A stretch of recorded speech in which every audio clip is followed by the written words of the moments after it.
हरे राम हरे कृष्ण। श्रीमद् वाल्मीकि रामायण के अयोध्या कांड के 50वें सर्ग की कथा करेंगे। श्री राम जब अयोध्यापुरी यानी कि कोसल राज्य की सीमा पर से अयोध्यापुरी की पूजन करते हैं और अयोध्यापुरी से आज्ञा लेते हैं कि हे अयोध्या, मुझे अब वनवास में जाने की आज्ञा दो।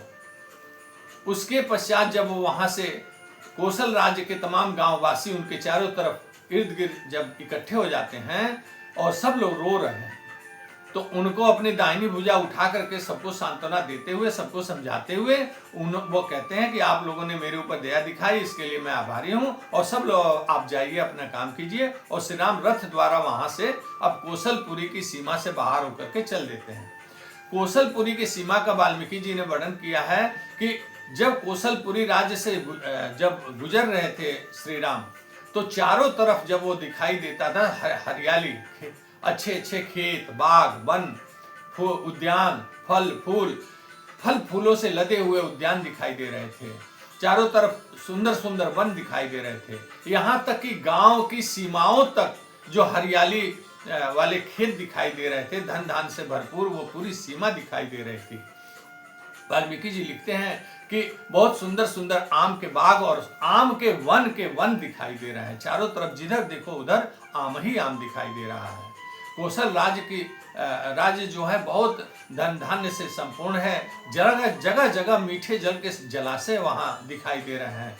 जगह जगह जलाशय में नील कमल वहां उगे हुए हैं और हंस और मोरों से वह क्षेत्र आच्छादित है। यहाँ मोर और हंस की आवाज सुनाई दे रहे हैं, मोर और सारस के आवाज सुनाई दे रही है।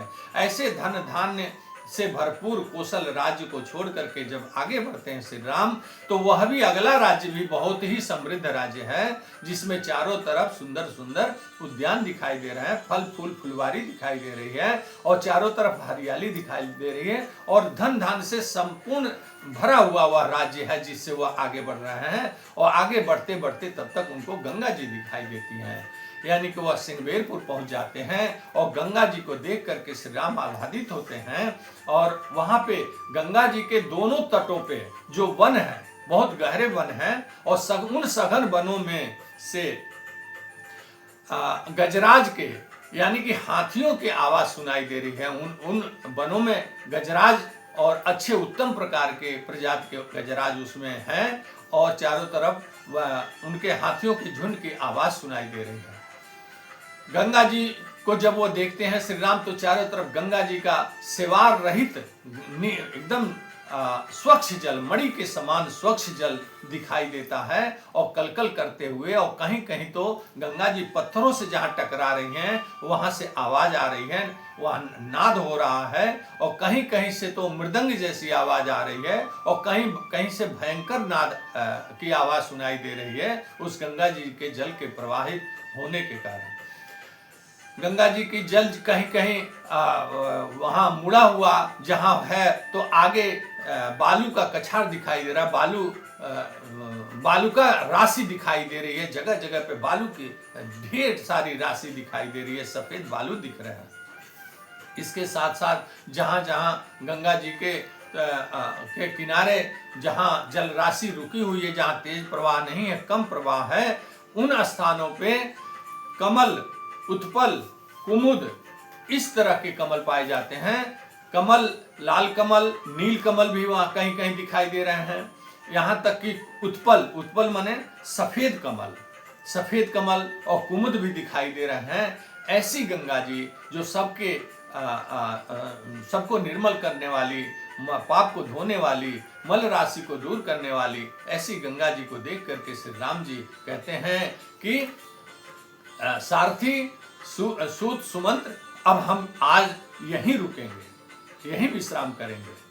और चारों तरफ जब दृष्टि घुमाते हैं तो गंगा के दोनों तट पे वहां पे ऋषि मुनियों के जगह जगह उनके आश्रम बने हुए हैं।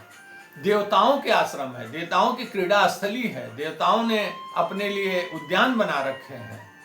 दोनों तट पे दूर दूर तक जहां जहां तक वो देख रहे हैं वहां पे देवताओं के क्रीड़ा स्थल है, देवताओं के आश्रम है, देवताओं के उद्यान है। बहुत ही सुंदर मनोरम दृश्य है वहां का श्रृंगबेरपुर के गंगा के दोनों तट का। यहाँ तक कि मनुष्य के साथ साथ जो गंधर्व हैं, नाग हैं, किन्नर हैं, अप्सराएं हैं, वो भी उस गंगा के जल का सेवन करती हुई वहां दिखाई देती हैं और वो उस जल का सेवन करती हैं। इतना सुंदर तट पे पहुंचने के बाद से श्री राम सारथी सुमंत जी से कहते हैं कि आज हम यहीं विश्राम करेंगे, यहीं रुकेंगे। और वह इशारा करते हैं, एक दूर बहुत सघन पेड़ इंगुदी का पेड़ है, इंगुदी के पेड़ की छाया और फल फूल की उसकी आवृत्ति देख करके पूरा फूलों से लदी हुई है वह इंगुदी का पेड़। तो श्री राम कहते हैं कि सुमंत सूत, हम लोग उसी इंगुदी के पेड़ के नीचे आज विश्राम करेंगे। और लक्ष्मण को लेकर के वहीं वह आगे बढ़ते हैं और रथ से उतर जाते हैं। सीता और लक्ष्मण को लेकर के उसी पेड़ के नीचे अपना आश्रय जमाते हैं और रात को सोने के लिए तृण की सैया का इंतजाम करते हैं। उधर जो यह श्रृंगबेरपुर है वहां का राजा है निषाद राज गुह। जब निषाद राज गुह को पता चलता है कि श्री राम गंगा तट पर आकर के रुके हुए हैं तो अपने बूढ़े मंत्रियों और अपने सेवकों के भारी दल के साथ वह श्री राम की सेवा के लिए उपस्थित होता है। जब वो दूर से ही श्री राम और लक्ष्मण देख लेते हैं निषाद राजगुह को आते हुए, तो श्री राम लक्ष्मण को लेकर के आगे बढ़ते हैं, जहां रुके हुए वहां से